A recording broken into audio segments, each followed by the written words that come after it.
90? That's hot. Now I know that it's already sunrise.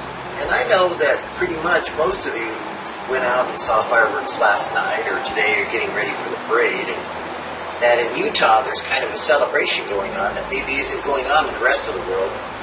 I guess it's called Pioneer Days, or it's the time when they celebrate the statehood, the holiday that commemorates the beginning of the state of Utah, or the time when Utah was founded by those who came over the mountains and saw the Great Salt Lake and decided to form a state here, which admittedly was a Mormon state and was a religious state. It was a state that was determined that by the grace of God, they were given a vision and they saw the vision and made the vision happen. And that's the way the state of Utah came into being. Now, you may know more or less about that, and I don't, or I do, but the fact is, God is always in control, no matter what you may think or who He uses. Whether you understand it or not, God can use anyone, anywhere, any place, anytime. And we may not understand everything that God is doing, but we can understand the results of what God is doing. God causes the sun to shine and the rain to fall on the wicked and the good, so we can trust Him to have a better perspective on everything in life than we do. So I do. I trust Him with all of my life. I give Him everything that I have, and I expect Him, being God and greater than I am, the fact that He created me, to lead me in the way I should go. Not suggest to me things I should do, but rather cause me to come to the place of knowing Him so personally and intimately that I could say at the end of my life, like Jesus, I and my Father are one. And that though I may not have all of the answers or all of the knowledge or come to that close intimacy that Jesus had, there is more towards that than less of it in my life. And that's what you're meant to have. Not an intimacy with the world, but a direct relationship with God. You're meant to begin to discover that there's more to life than eating, drinking, and being merry, for tomorrow we die. Now, it took a long time for this state to come into being. It took a long time for there to be people who could see the benefit of the basin as it was back then, and to begin to dam up the rivers, or to cause the rivers to go nowadays underground and to be running into the river that they run into and go into Salt Lake. But in that day, when they came over the mountains and they saw the valley, they determined that this was the place.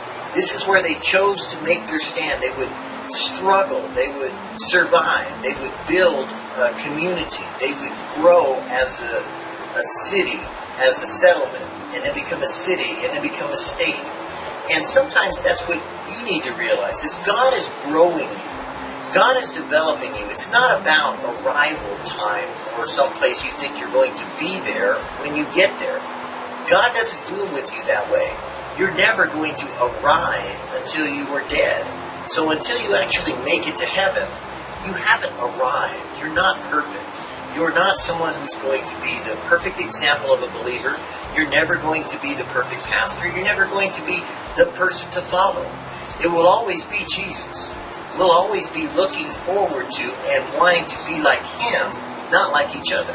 Because no offense, I look at people and I can see their faults. That's the easy part. The hard part is to accept people where they are with their faults and say, hey, if you want to go that way, go that way. I'm not going with you.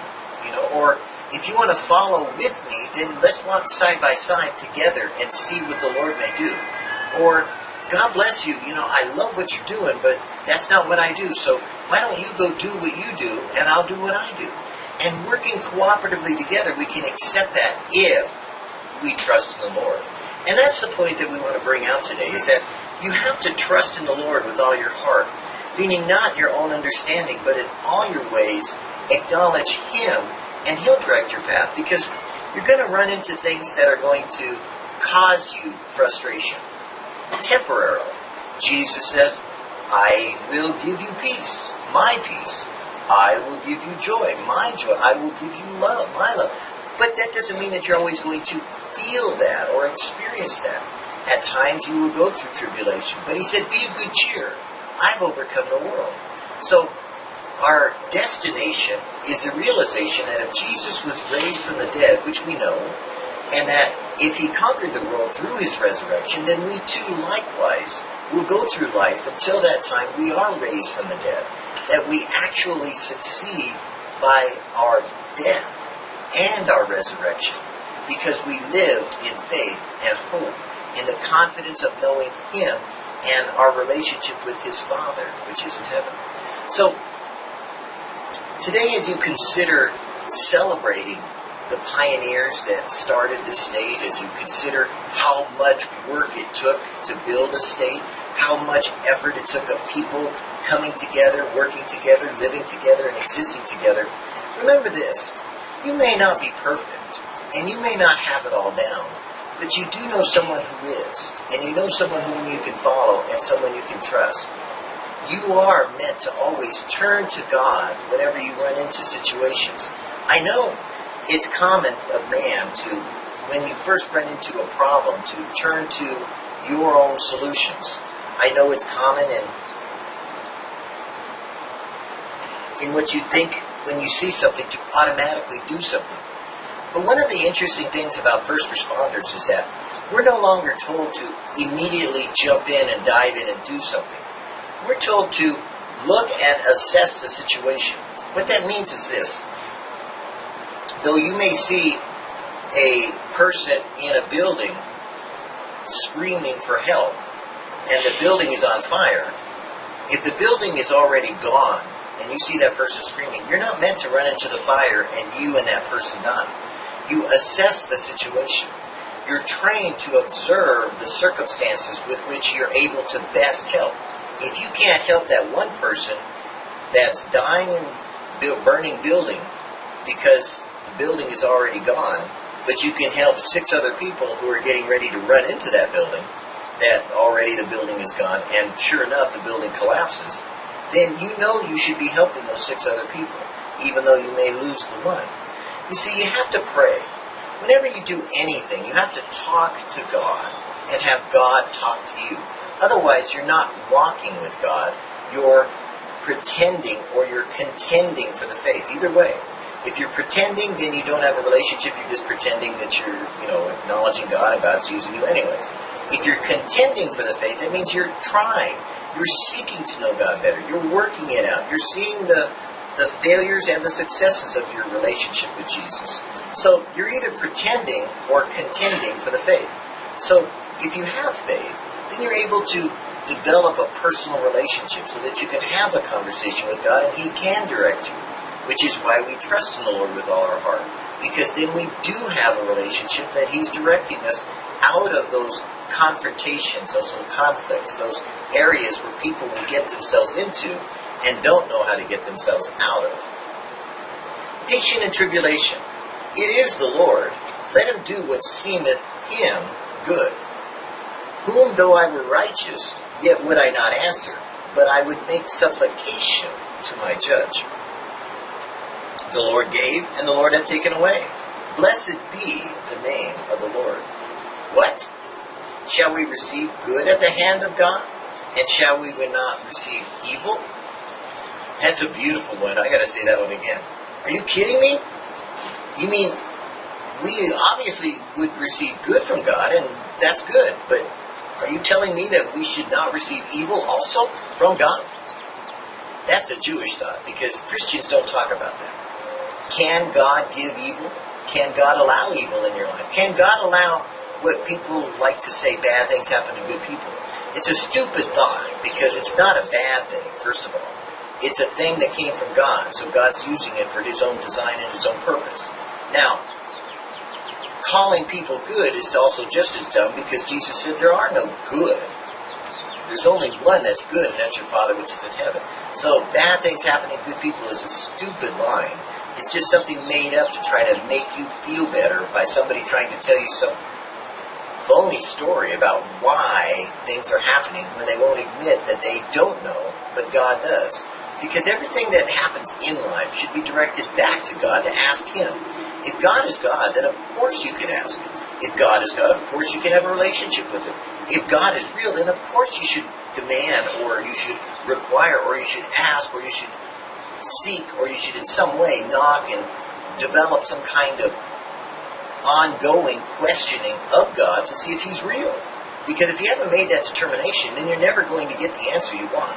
You're always going to be dissatisfied with life, pretending there is no God, when you know in full obviousness of creation, of course there's a God. You just haven't figured out how to get into contact with Him yet, or He hasn't contacted you.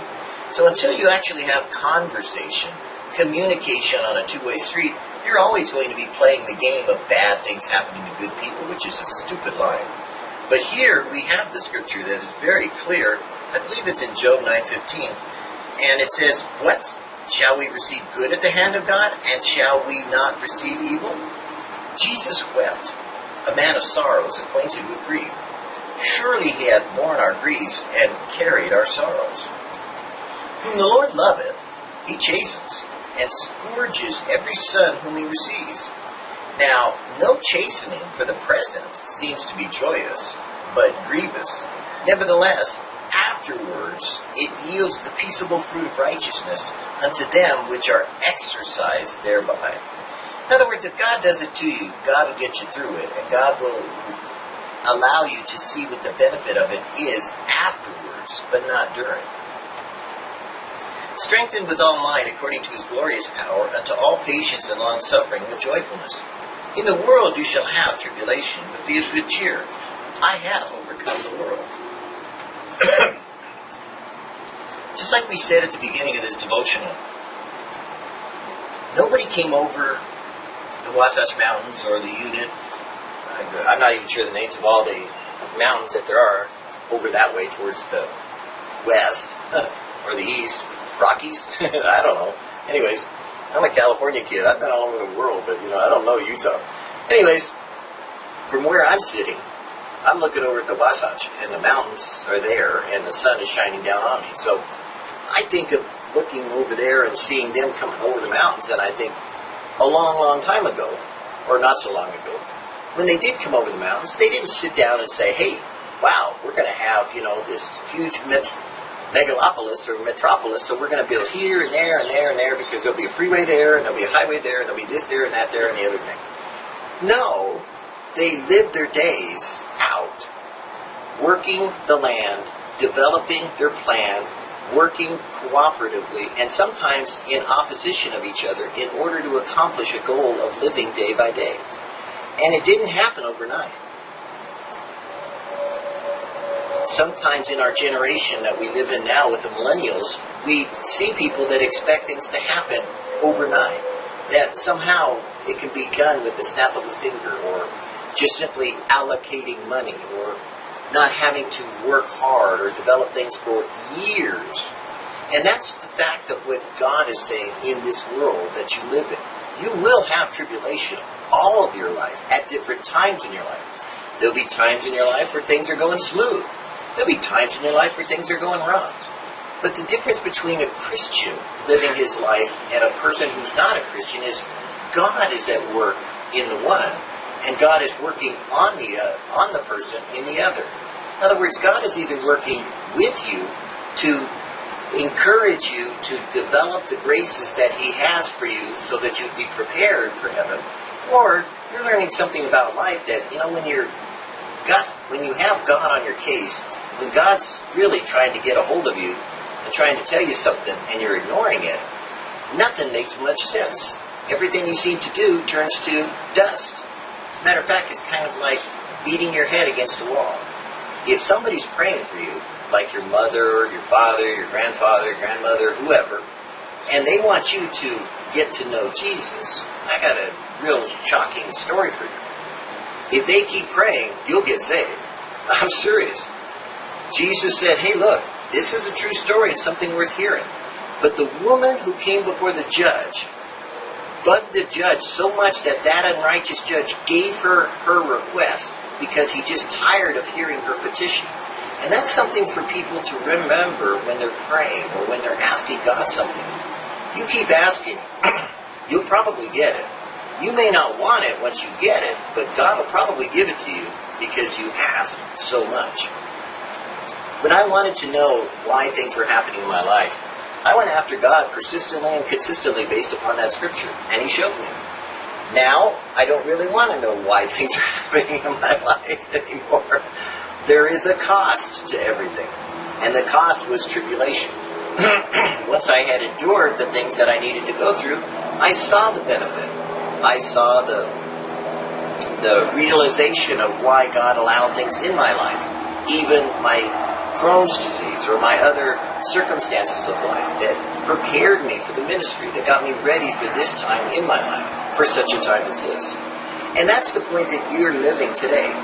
You've been prepared, and God is using your life for such a time as this, because you were born for right now, today, to get to know God in a personal and intimate way. And so you have that option to ignore or to implore God to discover or uncover who He is, how He loves you, and what He's got planned for you. Because it's not just a plan of salvation, and it's not just a plan of somehow I'm going to get blessed and get all the rest, and somehow be this wealthy, healthy, laughing, go lucky kind of Christian. No, you're going to have scars. You're going to be like the rose that blossoms even though it has thorns.